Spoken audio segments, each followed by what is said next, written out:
Okay guys, so here we go. We're looking at univariate data, which means one type of data has been given to us. We talked about different centers yesterday, the mean, the median, and the mode. Generally, you'll find that the best centers are going to be either the median or the mode.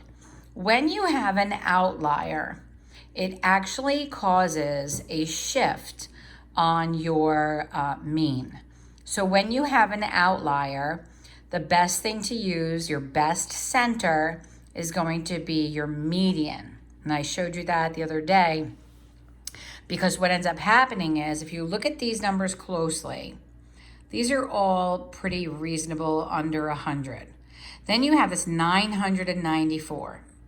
So if I were to include that in my sum, like add these all up and divide by 1, 2, 3, 4, 5, 6, 7, 8, then my mean is going to be much higher than it would be had I only had these numbers.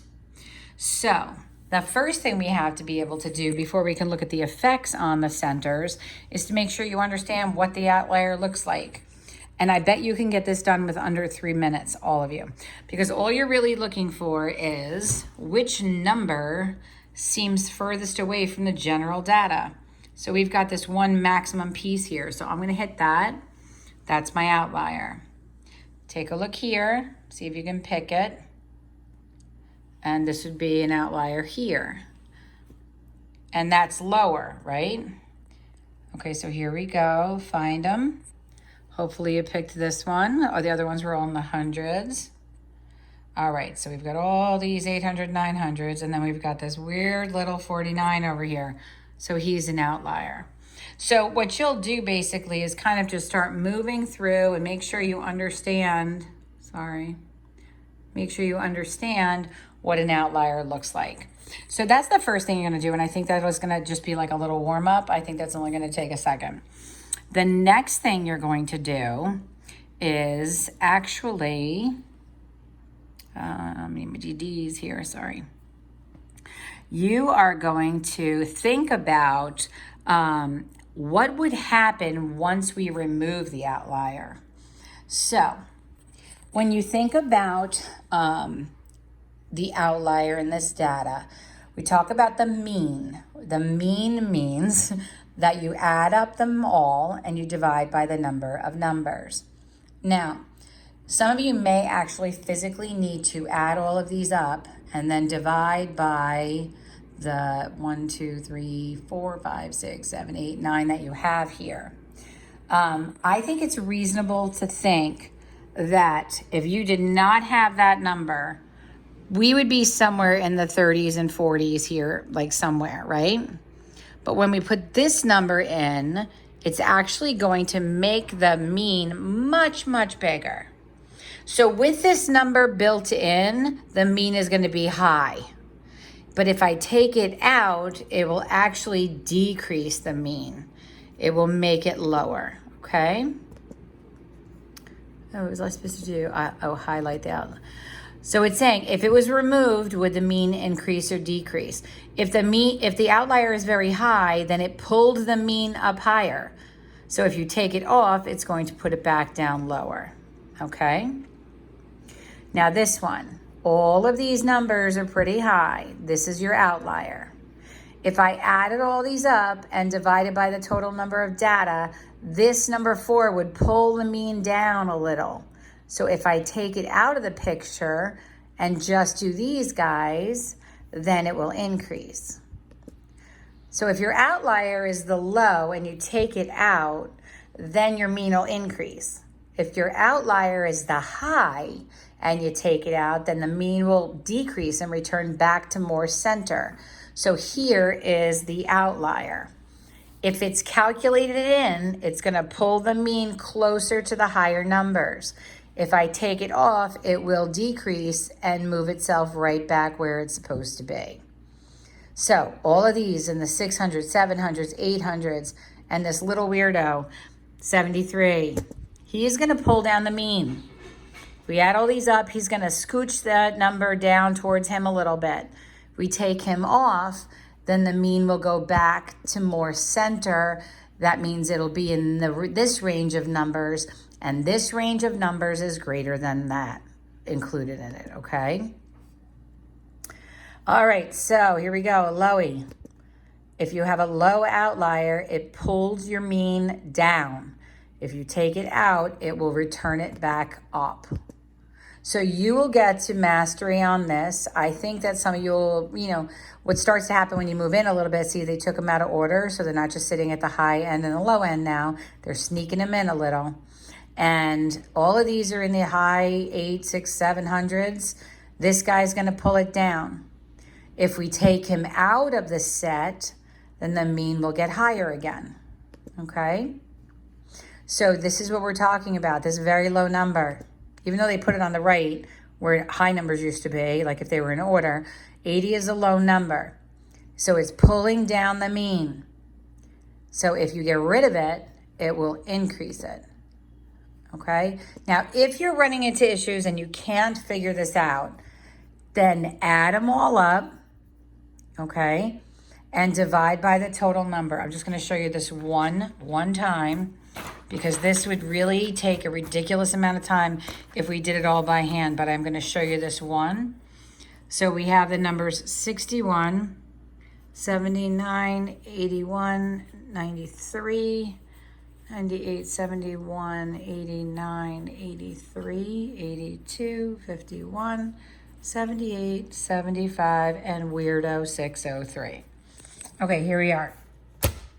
If I wanna find the mean, okay, what I have to do is calculate this. So we would do 61 plus the 79, plus the 81, plus the 93, plus the 98, plus the 71, plus the 89, plus the 83, 82, 51, 78, 75. All right, so that's 941 up to here. Okay?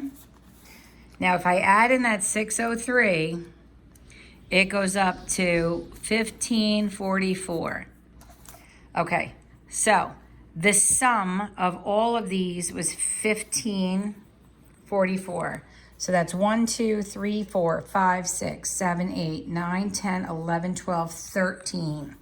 So if I divide this by 13 pieces of data, the mean is 118.76, okay? See right there? Now, if I take this guy out, now I'm only down to 12 pieces of data. And if I do 941 divided by 12, it's at 78. Now let's take a look. If we take out the outlier, it takes the mean from being very high to lower. And the lower number, now the mean is better suited in the data, okay? You should not need to calculate all of this. You should be able to think and say, okay, if it's a really high number, it's gonna pull my mean up high, and if I take it out, it's gonna decrease it back down, okay? So that's that, and then the last one you're gonna work on, and I want you to get to mastery on this one. So, and I know it's 3 and you're probably thinking, oh my God, this is gonna take all day. And it's not. I promise you it's not. So what you're gonna get now is you get to pick the missing digit. And I think this one is really important because it really drives home, what you need to do here. So you have to decide if a 7 or a 1 is going to give me an 8. So you have a calculator, guys, right? So you can, if you add 1 to this right now, and I think most of you would use your calculator, so you do 2 plus 8 plus 10 plus 1 plus 8. All right, and then let's add in another 1 and divide it by, that's 1, 2, 3, 4, 5, 6. So that would give me 8. If I put the 1 in, that could give me 8. If I put the 7 in, it does not give me 8. But this is more of a reasoning thing. Like a mode is the one that comes up the most. There's only one 4. So for it to be a mode, this has to be a 4, right? If the median is 11, now they nicely put this in order for you. Eventually it'll shift out of order, but that's, well, it's not even really totally in order. 5, then 11, then 18. So let me see if I can just write that. So we'd have 5, 11, then we'd have 18 and 19. We'd need this guy in the middle to be the median. So if I put 20 here on this side, that would make 18 the median. And I don't want that. I want to have a median of 5, which means if I add a 5 on this side, then I have 2 on this side, 2 on this side, which makes 11 my median, okay? So I have to go with the number 5, okay? Now, some of you will blow through this very quickly, and some of you will have trouble on this. So I just want you to try very hard to push yourself. If you're getting more than 3 wrong in a row, then you should reach out to me, or reach out to Dr. McClinchy, or reach out to some of your friends, okay? Remember, the range is the difference between the highest number and the lowest number. So 16 is the highest, and they want a range of 9. So if 16 is the highest and the smallest is 6, that gives you 10. So that's not going to really work. So here, the 15 minus the 6. So I need this number to fall between and not be one of the high or the lows. Okay? Again, the mode needs to come up the most. It would have to be here. The median is 14. So this one is one where you kind of want to list it in your head. So you have 11, 14, 15, 15. You need a guy somewhere in the middle of all of this, right? So if you put the 20 on there, if you put the 20 here, that makes 15 the median. We don't want that. So I'm going to take that guy off. And I'm going to squeeze in there 12. So if I put the 12 here and the 11 there, now 14 is my median. So I need this guy to be 12, okay? So, where'd he go? Oh, I guess he went away. So that's what you're gonna be working on, and I think you can do very well with this. The first 2 high excels, I think you're gonna get done in under like 6 minutes. This one is the one where you're gonna have to spend about like 30 minutes or so, 30, 40 minutes. But you can do it. You just might need a calculator, some of you, and then you'll start to pick up on the patterns. Please keep it going, guys. We only have a couple weeks left of school, and you don't wanna put yourself in a spot where you're feeling unsure of how to function in next year's classroom, okay? So do the best that you can, reach out for help, and I will see you soon.